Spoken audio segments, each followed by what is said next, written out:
Hey, what's up, everybody? This is your podcast host, Hanju Lee, and you are listening to Better Golf Daily, where I introduce one concept, one research-backed idea, and one thing you can take straight to the golf course. Let's go. Sam Snead once said, out of all the hazards in golf, fear is the worst. You know, that fear, the fear of failure, a deep anxiety, worrying about making a mistake, not measuring up, or facing shame or judgment. According to Google, it often leads people to avoid new challenges, like procrastinate, self-sabotage their own success. And I think Sam Snead is right. And it turns out there's an actual research behind exactly why that is true. And the reason is not what I expected. Here's a quick recap since we're on third episode of this series now called Golf Flow, based on Gio Valiante's book. So first episode in the series, which is episode 56 on this podcast, was about the zone itself, how flow shows up when the challenge in front of you matches your actual skill. Episode 2, which is episode 57, was about self-efficacy, building real proof instead of just hyping yourself up. And I told you at the end of that one, self-efficacy is the first domino, knocks down fear of failure next. So today, let's talk about that domino.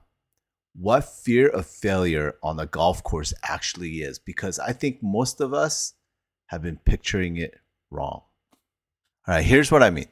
If I asked you what you're afraid of on the golf course, what shots are you afraid of? Like, you probably say something like, hey, I am afraid of missing a really, really important putt, or just completely blowing the lead, or hooking it out of bounds, or getting a triple bogey on a bogeyless round.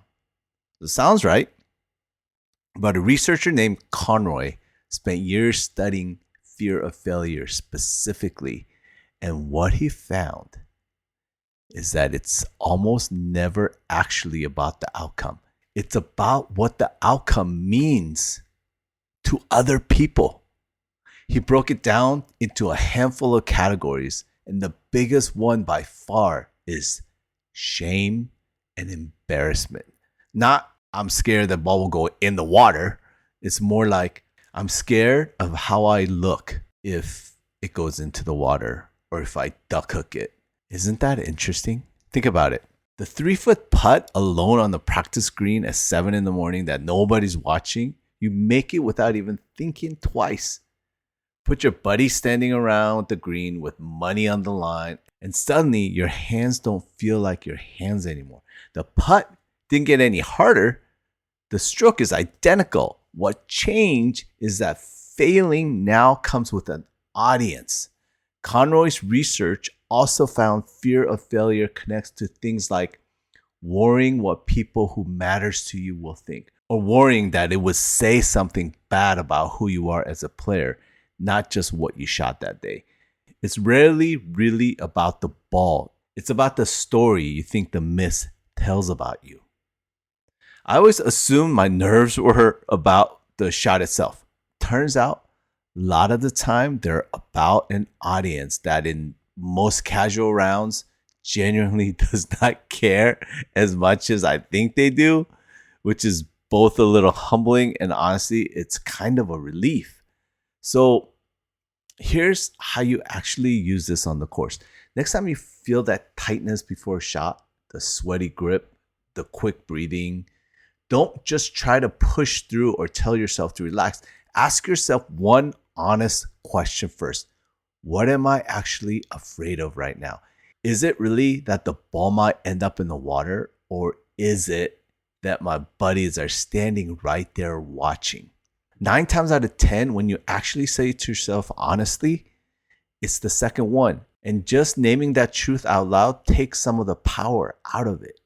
It stops being this vague, heavy feeling in your chest and starts being one specific kind of a silly thing. Oh, I'm afraid Dave is going to see me chunk this. Once it's that specific, it's a lot easier to laugh at it and swing away.